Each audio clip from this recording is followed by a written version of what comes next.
Joining me right now is UFC bantamweight Sarah Moras. Sarah, thank you so much for the time today. How has life been treating you? Because this year has been a long year for everybody, but just take me back and just describe what life has been like. Like since I last talked to you, I guess. Yeah. Yeah, so I guess I don't know if my fight was like because I was supposed to be on the April 18th card, and then it got moved from New York to California to Florida a few weeks later. So that was a whirlwind to be a part of. And then shortly after that, because of COVID and everything in the US, we moved back to Canada. And then we were there for a couple months. We had to quarantine for 14 days, and we just like spent the summer up there. And then I got this fight, so then I came out here, and then it got postponed. So I've been out here longer than expected, but yeah, it's been a wild ride. Yeah, a lot to unpack right there. So we're gonna start from the beginning in Jacksonville. Jacksonville was the experiment, right? It was like that experiment they were talking about because it was supposed to be like you said, it was supposed to be in California, but then something happened with I don't know what exactly happened. There's so many rumors and stuff, but it was moved to Jacksonville, and there was a lot of backlash, right, because of the secrecy and everything. Did you feel you were doing something wrong? Were you paying attention to all the stuff that was going on in the media? I was probably not all of it, but I was paying attention to some of it, and in some ways I agreed with some of the stuff that they were saying. In some ways, like I needed to fight, and I had trained for a fight, and I was ready for a fight. So it it was a bit of a toss up with that. When you headed into that fight, did you feel that you were fully prepared to compete? I feel like I learned a lot with that camp. Mhm. During that time, I felt like I was pretty prepared, but looking back, it would have been a lot better if I had more than just my man to train with and more than just our house pretty much to train in. I did the best I could though. Did you see the video that Dana White made about basically blasting the media? Did you check it out? Recently, is Yeah, this a like recent one or yeah, I last actually week. haven't. I saw some comments from some people, but I didn't get to watch it yet. I think I recommend it. I think it's Okay. interesting that he made this video Okay. because I think it's interesting to hear what fighters have to say about it because they're kind of caught in the middle, to be honest with you. Yeah. Yeah, I can see that. I mean, I didn't watch the whole video, but yeah, we kind of do what we're told. Now, you said you went back to Canada after your last fight. Was it difficult to actually get into Canada? Because I've heard some things about that.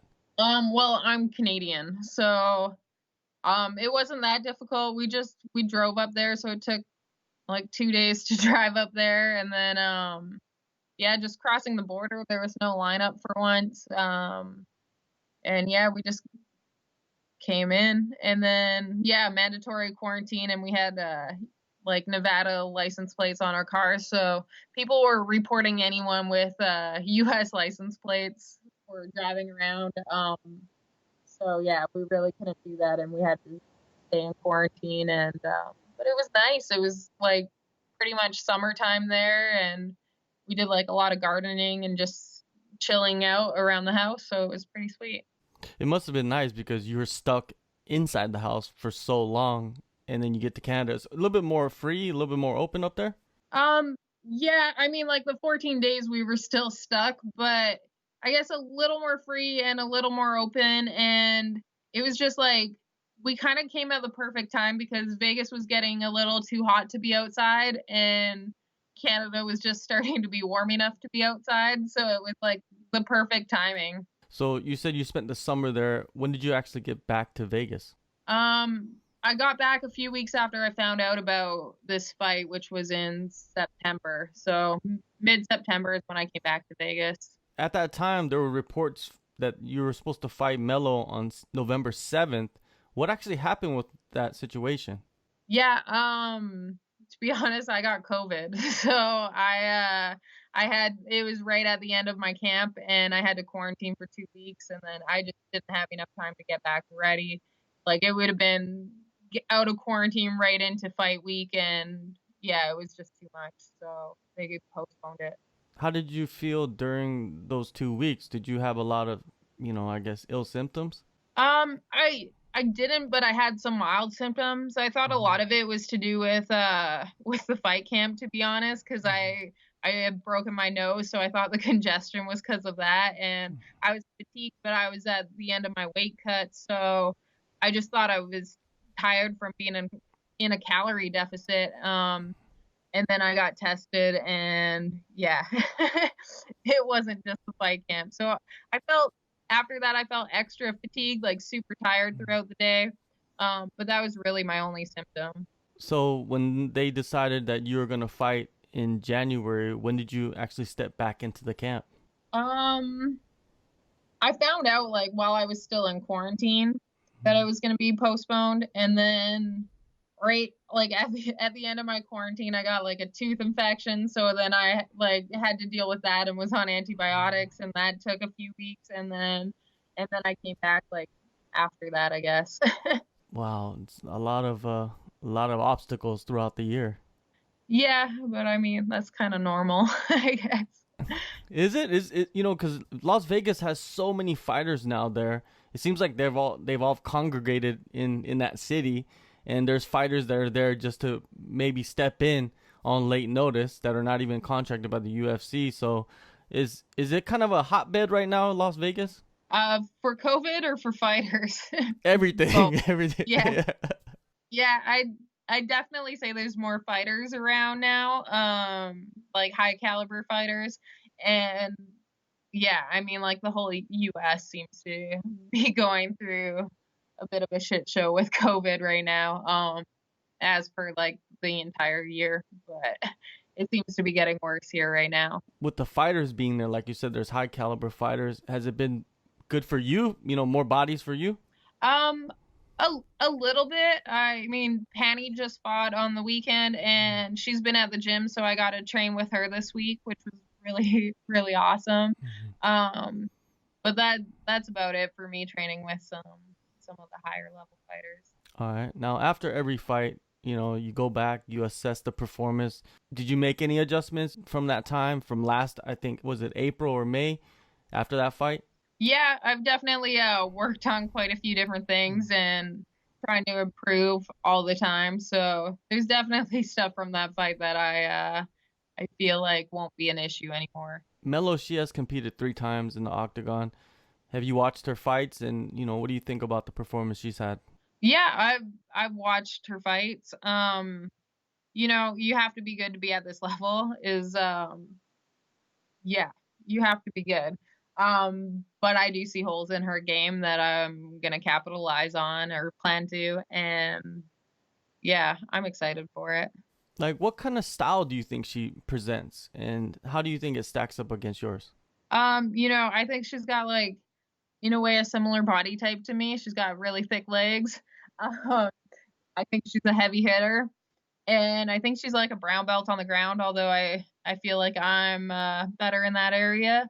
Um, and I feel like I'm probably a lot quicker than her, so I'm hoping to capitalize with that. Did you know that you're going to Abu Dhabi when you signed the contract for January? Because I think a lot of people didn't know this.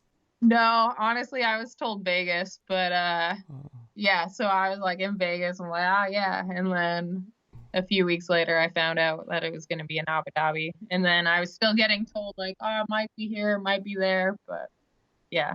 Does it matter to you? You've been out to Abu Dhabi already, so I don't think it's a big deal, right? Yeah, I've been out there. This time kind of seems nicer with like the charter flights and a direct flight. So I'm kind of excited for it, and it's not going to be summertime there, so it's going to be a bit of a different experience than last time. Uh, I don't know. Is it ever not summertime over there? Well, I think it's like Vegas, but I don't think it could be like as hot as it was last time. Like it was so hot the last time we were there and so humid. So this year, how much time have you spent in quarantine? Like official quarantine or just like avoiding people? No, official quarantine. Like you went to Canada and you came back to the US and then you had the COVID. Like if you add it all Oh up. yeah. Yeah, I mean, Canada requires 14-day quarantine. With COVID here, they require 10 days. But coming to the US for some reason, there's no like mandatory quarantine or anything coming into the country. So I didn't have to do anything there. I guess the US is worse off than every other country. So if you're coming from somewhere else, you're less likely to have COVID than being here. So there was no quarantine coming here, but um after the fight, I'm gonna have to quarantine in Canada, and then I think we fly out a few days earlier, and that should be a lot of quarantining as well. All right. Now, there's a lot of talk about the roster cuts going on. Is that something that sits in the back of your mind heading into this fight?